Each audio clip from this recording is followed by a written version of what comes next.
8 y bore a'r disgyblion yma yw'r cyntaf I gyrraedd ei stop. Dyma lle bydd ei siwrna ar y bws beics yn cychwyn, pan bydd 200 o blant yn beicio i'r ysgol gyda'i gilydd. Dwi wedi bod gyda bws ers y cychwyn. Mae gennym ni cwpl o ysgolion a wedyn o llefydd gwahanol yn dod gyda'n gilydd. O fi'n gwybod dod lot o ffrindiau fi fyna a fi eisiau mynd mewn I ysgol gyda nhw a fi'n offi seiclo, so yn meddwl oedd y syniad da. Ers faint o hyd sy'n bod yn rhan o'r bws beic? O'r dechrau a fi'n mynd I wneud tan fod e'n gorffen. Mae yna music a chi'n gallu seiclo gyda ffrindiau chi, sydd yn neis. Mae bws beics yn gweithio'n debyg iawn I bws arferol. Da chi'n ymuno pan ma'n pasio, a pan da chi'n cyrraedd peryn saith, da chi'n mynd I ffwrdd.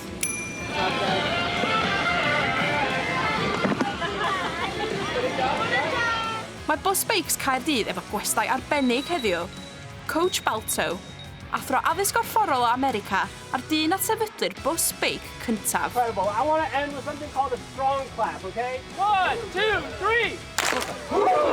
That was absolutely incredible, getting to do a bike bus to 3 different schools. The joy on the children's faces is universal, and I love hearing them singing their Welsh music while we were waiting to cross one of the streets. That was really something special. Oedd o'n really hwyl, Da ni jyst yn siarad a canu, stwff o hwnna. Barod am weddill y diwrnod, wedi bore prysur iawn ar ei beics. Gyrru mewn gres 60 grad Celsius tra'n gwisgo siwt rasio trwm a helmet, a gyrru ar gyflymder o hyd at 200 milltir yr awr. Dyma'r amodau mae gyrwyr Formula 1 yn wynebu. A'r gwyddonwyr yma ym Mhrifysgol Abertawe sydd wedi bod yn helpu un o oreion y gamp, Lando Norris, wrth iddo baratoi at dymor rasio heriol arall. Morning everyone, today's Lando Log Day. Today we're here in Swansea. It's assessment day, and assessment day is a gruesome day of training.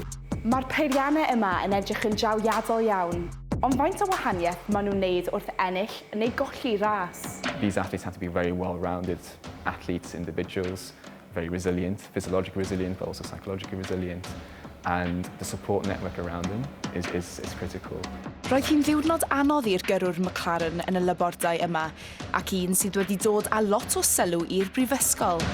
Ti byth yn clywed pobl yn siarad amdan Cymru pan maen nhw'n siarad amdan F1, pan maen nhw'n siarad am unrhyw sports really negwyt. Ac o'n i'n hyn, o'n i'n really shocked yn meddwl, pam mae Lando wedi mynd I dod I Cymru I wneud rhywbeth mor serious I helpu yrfa fo. Felly dwi'n meddwl bod o'n gret. Y penwythnos hwn, bydd Lando Norris yn rasio yn Bahrain ac yn gobeithio dal gafal ar ei le ar y blaen. Ac yma yn Abertawe, bydd na dîm bach yn ei gefnogi bob cam o'r ffordd. Enw fi yw Betty ac rydw i'n 19 mlwydd oed. Batmitzvah pan mae ferch I ddewig yn troi'n 12, a pan rydych yn troi'n batmitzvah, rydych yn cymryd fyny fel cyfrifoldebau newydd. Eisiau chael mi ymeta, fyrchog mi pyn yn y micro. Rydych yn cael eich galw fyny I deud darn, a nes I ddweud pawb hefo darnau wahanol, a nes I ddweud darn o'r enw eisiau chael. Wel, o fi'n paratoi am tua flwyddyn a nes I ddysgu am gyd o'r menywod oedd di wneud stwff anhygoel yn y gorffennol.